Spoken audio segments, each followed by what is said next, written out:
Praise the Lord, everyone. Today I want to speak to you about how you are a prized possession of God and how God loves us, and His love is unchanging, His love is unfailing, and His love is everlasting.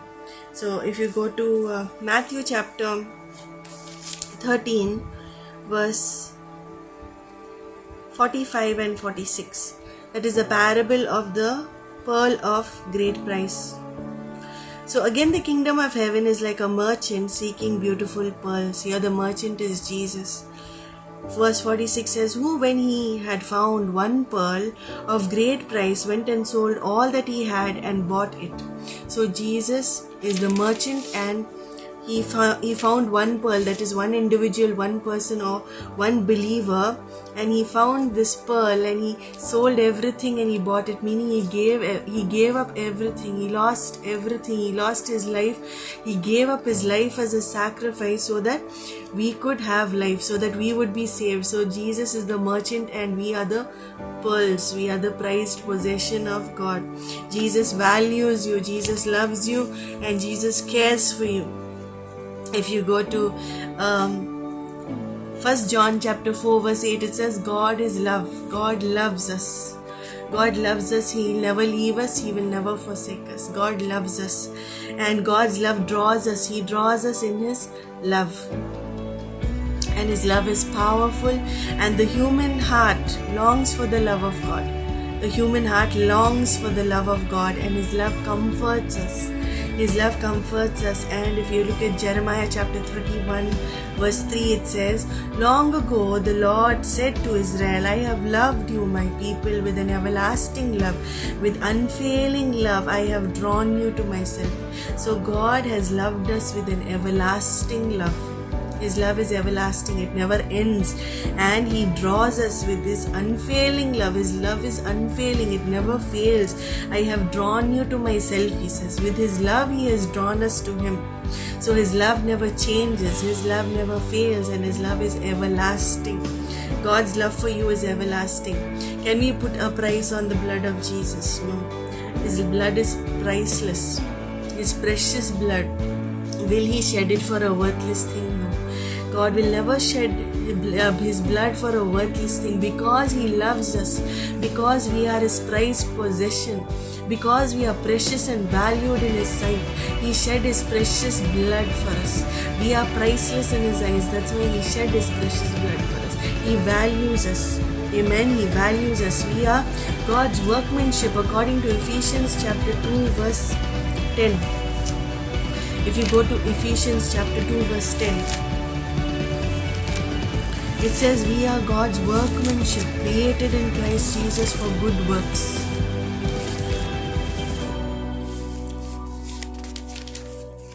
Ephesians chapter 2 verse 10.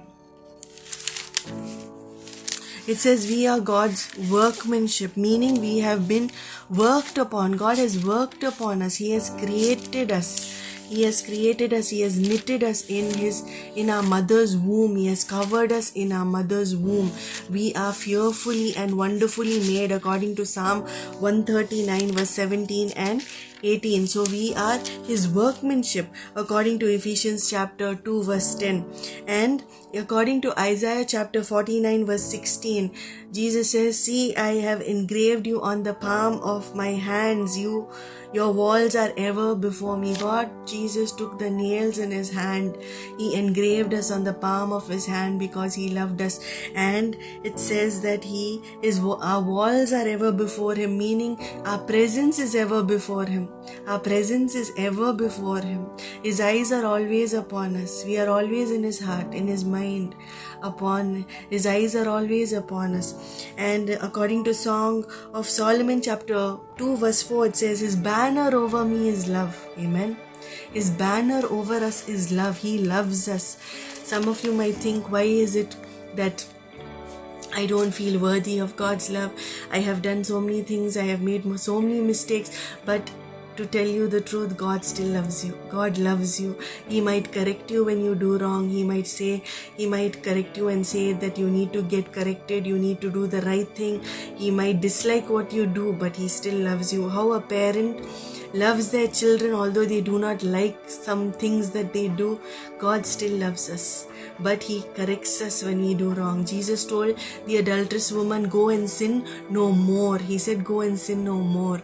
So when we commit a sin, when we do a mistake, we go to God and we repent with a true repentance, and He forgives us, and we need to forgive ourselves, and we need to move on from there and accept and receive God's love. We need to ask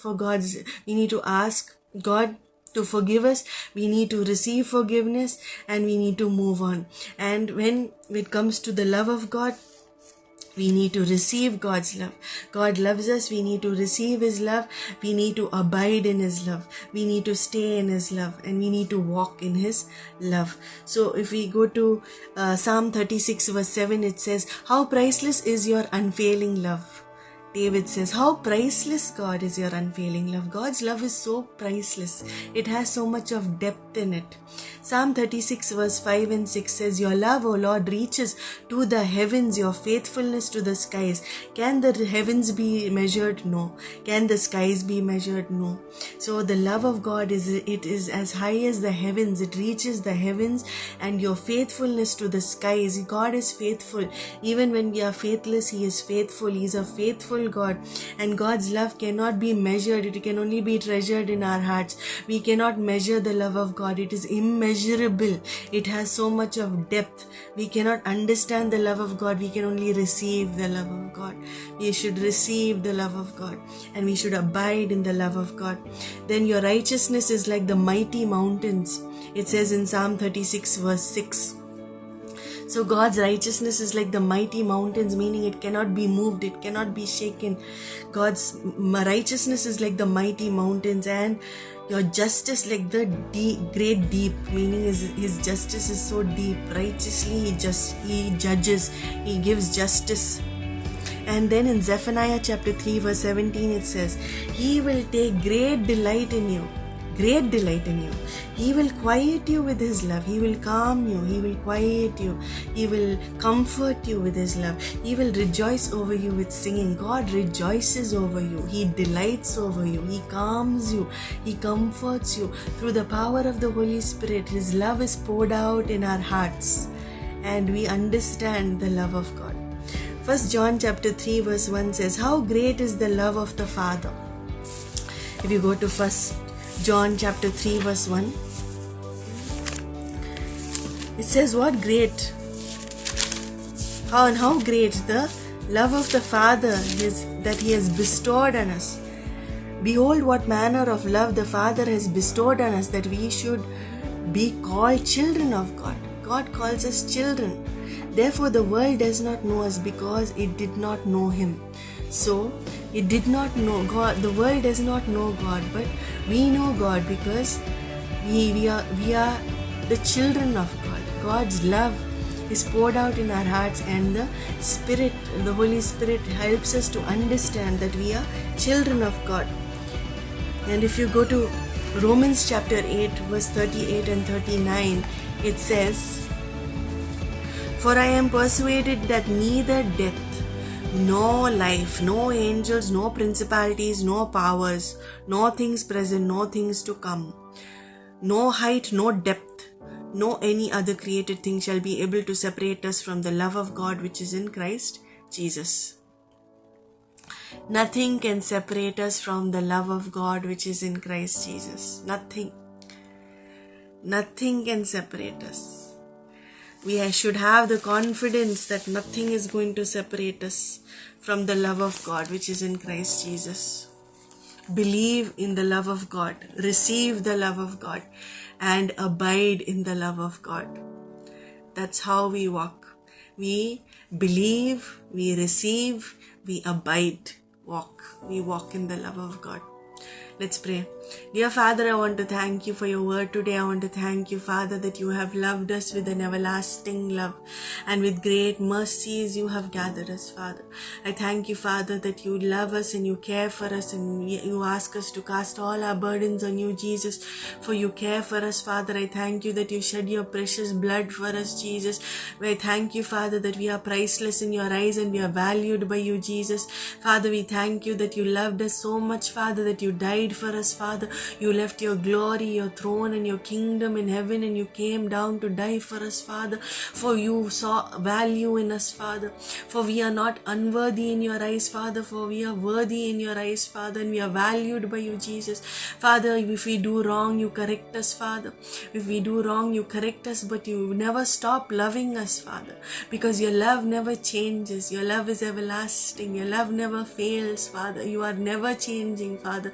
You are the same yesterday, today, and forever, Father. You are the most beautiful God, Father.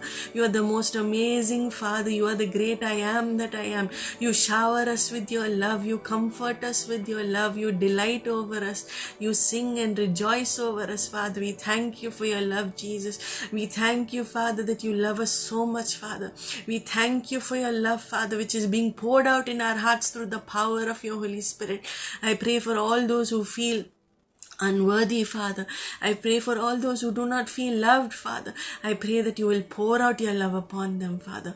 Pour out your Spirit upon them. Let your love be poured out in their hearts. Let them feel the love of God, Father. Let them experience your love, Father. Let them experience your presence, Father. Let them experience the depth of your love, Jesus. We pray, Father, that they will seek you, Lord, and they will find you, Father. They will ask and they will receive, and they will knock and the door will be opened for them, Father.